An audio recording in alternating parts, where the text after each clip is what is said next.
the book of Colossians chapter 3 and verse 23, and it reads, I'm going to start up. This is Colossians 3 and 22.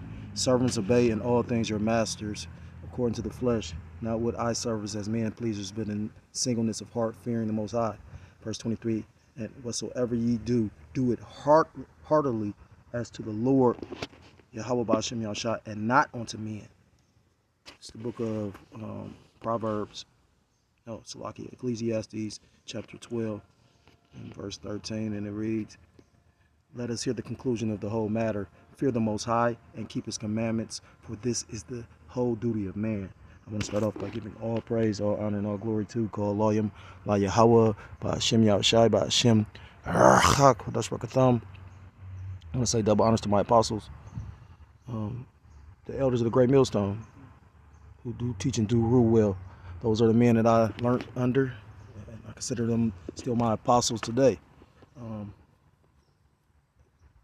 I want to give double honors to my elders and my apostles, the great millstone.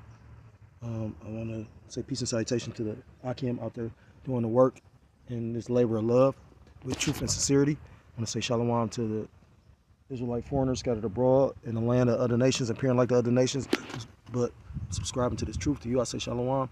It's your brother YAHAWASHI out of GMS Cleveland Church, a fellow servant, coming at you with another lesson through the Spirit and through the power of YAHAWASHI. This lesson is in regards to, I was thinking for a topic, a lot of stuff going on right now, and I could truly say it's the Spirit, because, like I said again, when I meditate on, and when I look at, certain things, I'm like, okay, the Lord set certain things up for a reason. Now, you always have that mindset of, if I'd have did this, if I would have jugged left instead of right, if I would have jugged left instead of right, maybe this would have took place. But scriptures tell you, matter of fact, I'm gonna just get it. This is the book, I had it on deck anyway.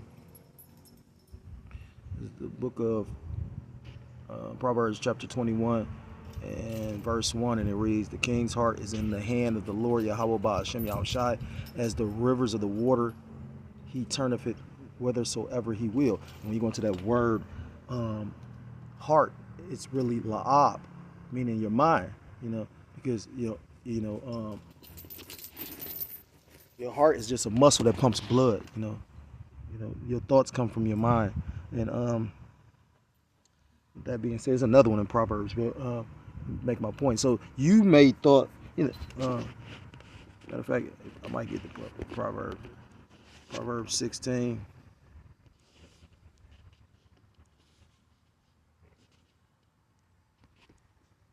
Verse 9, a man's heart deviseth his way, but the Lord directeth his steps.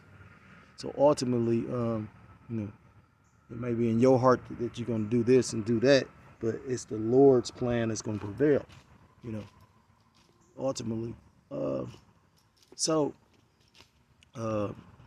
This lesson was brought about because, again, I was just meditating on the past few days. I've been, looking at the course that YAHAWAH, BAHASHAM, YAHAWAH meaning he is who or he exists, BAHASHAM meaning in name, YAHAWASHI meaning he saves or he delivers. The path that the Lord has chosen for me, it made me think about the fact that we all made an oath to the Lord. And I was thinking about Illuminati and whatnot. Those Freemasons, they take a blood oath. If you look into it, I remember somebody was talking about how you got these people talking about this and that, and it's divulging all these secrets. Well, when you go into Freemasonry, they do a whole rite where once you become an inner apprentice, I believe you have to make an oath. And if you give up or tell any of the secrets, that basically you can be put to death. And although that's like a ritual, that ritual is symbolic of something that's actually spiritual. So when you got these individuals that die suddenly or die horrifically, these entertainers or these prominent people, more than likely is because, like I said, they made a spiritual oath, and it's spiritual because, you know, we make an oath as well when we put our hands to the plow. Scripture says, any man that puts his hand to the plow and looks back is not worthy of the kingdom. So when you say that you're going to come in this and do this will and the work of YAHAWASHI, you're making an oath. Let me get this. This is the book of Numbers, chapter 30, point is verse 2. And it reads, if a man vow a vow unto the Lord, YAHAWASHI, or swear an oath to bind his soul with a bond, he shall not break his word. He shall do according to all that proceedeth out of his mouth. So basically, when you read the book of Matthew, chapter 24, it says, he that endureth to the end, the same shall be saved. So you have to endure in this truth. Ultimately, and the Lord, has ways of testing your faith. I was recently involved with the whole vocab Malone situation, and it's really spiritual because, again, he came and he was being a demon too. He was up there like I watched because basically brothers broke up our camp into like 3 camps. I think it was 3. But long story short, he proceeded to like at first he like the way we got it the way we had it set up. Well, the way that they had it set up was, you have the first camp closer to where we parked, and you had another camp closer to where, and then it was another camp. So yeah, it was 4 camps down some by the store, and then our camp was all the way down the street. And I watched him walk up, and he like, yeah, you want me to bring more? And you could see the demonic glee in his eyes. But again, this isn't about proving the scriptures. There's more to it. And like I wouldn't be surprised if this man ain't, because I got to witness this man had like 12 cameras on him. He's being obnoxious with a bullhorn. So basically, your whole narrative now, or your whole tactic now, so like not narrative, your whole tactic now is to just over talk. Like that's gonna make you correct, or that's gonna stop us from believing what we believe. The scriptures say, once you deliver your message and they don't take heed, that you're supposed to shake the dust off your feet. What is it about this individual that he feels the need to continue to come up against? And that's why the elders, I realized that why the elders gave that decree. You know what I mean? Like, this man is a nuisance. You know what I'm saying? He was sitting up there talking about how weak our you could say religion, although we tend not to say religion. That's our, we're Hebrew Israelites by nationality.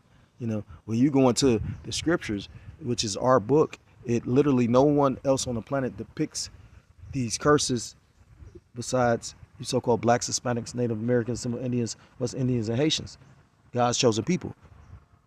The Lord said he was going to basically be with the meek of the earth, with the lowly. You are looked at as the lowliest people on the planet. And although you got some of those people I named, nations, pretty much you got individuals of those nations that's actually prominent. But again, for the most part, they're not. You know what I mean? You got individuals that have money and still treated like niggas, because this place is not your rest, Jacob. But,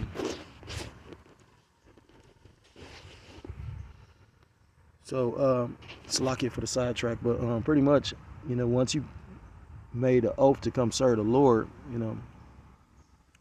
that was a spiritual bond and agreement, which comes with consequences. Just like I thought about it, like through the spirit on the left hand side, when you got individuals that join these fraternities and these lounges, and and I was thinking about that too. Like when you look at Flintstones, because we was talking about the Flintstones a couple weeks back, and when you look at Fred was in a fraternity.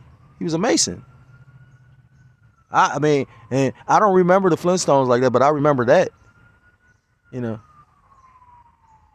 So scriptures talk about when you come to serve the Lord, prepare thy soul from temptation. And it's another one.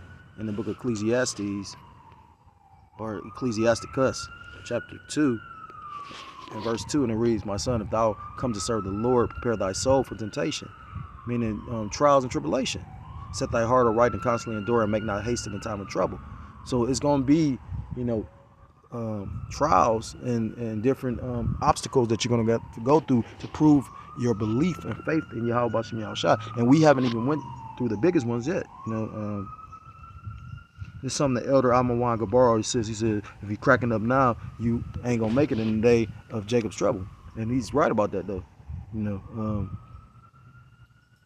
This is the time to really get your mindset out of the world and stay focused.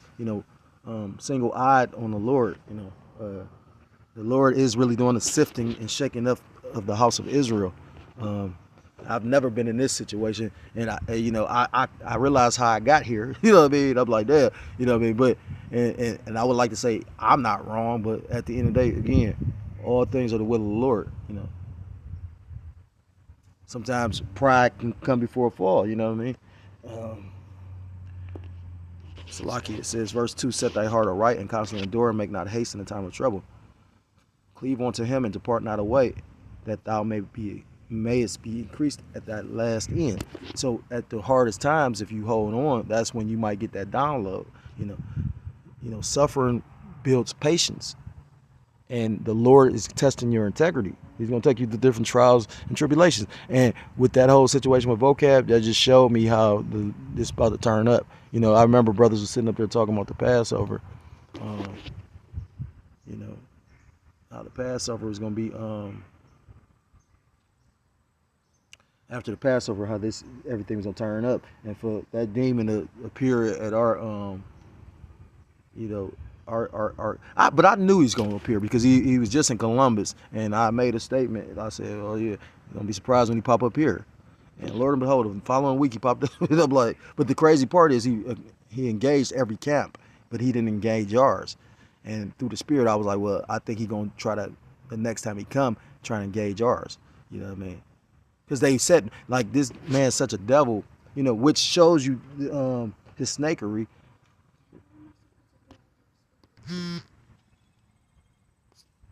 But to show his snakery, this devil had individuals watching us, and through the Spirit, you watch it. But just so happened, the Lord put the Spirit on me to see them, because like I said, my mind's somewhere else, and I just locked in to individuals standing the way where we set up at camp. It's across the street from this a plaza, and there's an alley in there. Just so happened, I saw 3 individuals. It was a Edomite bitch with a whole bunch of tattoos and some fishnet stockings. Then it was a short Edomite looking guy, but he had those police glasses on, dark ass shades. And then it was a big Jake, but he's got his foot against the wall. So I see him, and the Jake see them, and then he lightweight get the attention of the Edomite looking guy, and he kind of look up and kind of throw his hand. I'm like, what the fuck? And I was going to say something smart because I'm like, what the fuck? But I didn't, because, we on camera, And Lord and behold, when we break up camp, we normally have we get together and we literally go over certain things before we break camp for the day. And Lord and behold, those same individuals was in the midst of the brothers. So yeah, it was, you can't trust that devil. But not to digress, Lakia. It says, "Cleave unto him and depart not away, that thou mayest be increased at the last end. Whatsoever is brought upon thee, take cheerfully, and be patient when thou art changed to a lower state." Because you got to understand, scriptures tell you in the book of Romans chapter 8 that all things work to the good of the Most High. Everything, the good and the bad, is the will of the Most High. The book of Job says that. Job said, "Do we take only good and not evil from the Lord? Foolish woman," roughly paraphrased. If you think that everything's going to be sunshine, especially in His truth, you got another thing coming. The Lord is refining you. You might come in this thing with a woman, and next thing you know, that woman's not here. You know what I mean? You might come in this thing with a family. I remember the elder Demasha Pop was saying, and I never knew this, showing you how, a man that you admire, when you hear, some information, I was like, damn, because that was powerful, you know what I mean? Like, you thinking certain brother might lose one kid. He said he lost 6. And I'm like, damn, you know, that's powerful. 6 is the number of a man, too. Every man ain't going to be able to deal with that. That's a powerful man. But point being is, it's going to be, you're going to suffer losses. And if the Lord's written it out of your life, he's written it for a reason, you know. Now, we also got to understand sometimes we can make poor choices, you know, but ultimately it's all the will of the Lord, you know. If it's something meant to be yours, the Lord will give it back. But if it's not, and you are, you know, if the Lord really dealing with you, he's going to remove things that are no good for you and preserve things or put things that are the best things for you in your life. Because who knows us better than our Father? Verse 5, for gold is tried in the fire and acceptable men in the furnace of adversity. And that's the point. You know, that's why the book of, what's that, 1 Peter, concerning the fiery trial. Lock it. 1 Peter chapter 1, verse 7. It says, the trial of your faith being much more precious than gold that perisheth, though it be tried with fire, might be found unto praise and honor and glory at the appearing of YAHAWASHI. And all men that walk this road and choose to serve the Lord endure this, they bear this. All men that, you know, all of us, you know, that believe and are still pushing the faith, you know, you enduring it. But, you know, the scriptures talk about, you know, our forefathers that showed much faith. You know, the Lord takes his strongest soldiers through the hardest trials, and that's actually like a ensample for the world. You know, David is recognized as such a powerful king because of the accounts and whatnot, and how much the Lord showed, you know, just his majesty through him.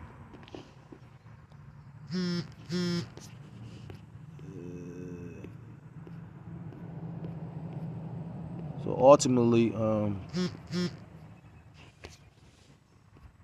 know, the Lord doing his will and his work, the Lord's gonna try you. And that's why, you know, he did it to Paul, and you're gonna do some suffering. This is the book of Acts chapter 9, and we'll start at verse 10, and it reads, and there was a certain disciple at Damascus named Ananias, and to him said the Lord YAHAWAH BAHASHAM YAHAWASHI in a vision, Ananias, and he said, behold, I am here, the Lord. And the Lord YAHAWAH BAHASHAM YAHAWASHI said unto him, arise and go into the street which is called Straight, and inquire in the house of Judas for one called Saul of Tarsus, for behold, he prayeth, and have seen in a vision a man named Ananias coming in and putting his hand on him that he might receive his sight. So basically, you know, if you're not familiar with the account, Saul is who later was named or turned into Paul. Saul was his original name, and this is at the time when he was persecuting the true church. But the Lord basically, you know, and that just shows you how the Lord really directs a man's path, because this same man was the man killing, you know, the believers, and then he ended up being, you know, a servant of the Most High God, because the Lord know how he created that particular spirit, because the scriptures tell you the Most High God is a father of spirits. And it says, and have seen in the vision a man named Ananias coming in and putting his hand on him that he might receive his sight. Then Ananias answered, Lord, I have heard by many of this man how much evil he hath done to thy saints at Jerusalem, and here he hath authority from the chief priest to bind all that call on thy name. But the Lord said unto him, go thy way, for he is a chosen vessel unto me to bear my name before the Gentiles and kings and the children of Israel, for I will show him how great things he must suffer for my name's sake. And that's true points proven in that, you know, showing you how the Lord reserves everybody to do whatever he has created them to do. You know, Paul was reserved, and also, you know, you got to imagine how great of a man Paul was, because Paul's name is still recognized and mentioned. You know, you got to remember, Paul has such a great name. Most of the New Testament is attributed to him. But And the last point, proving that you're gonna suffer in this thing.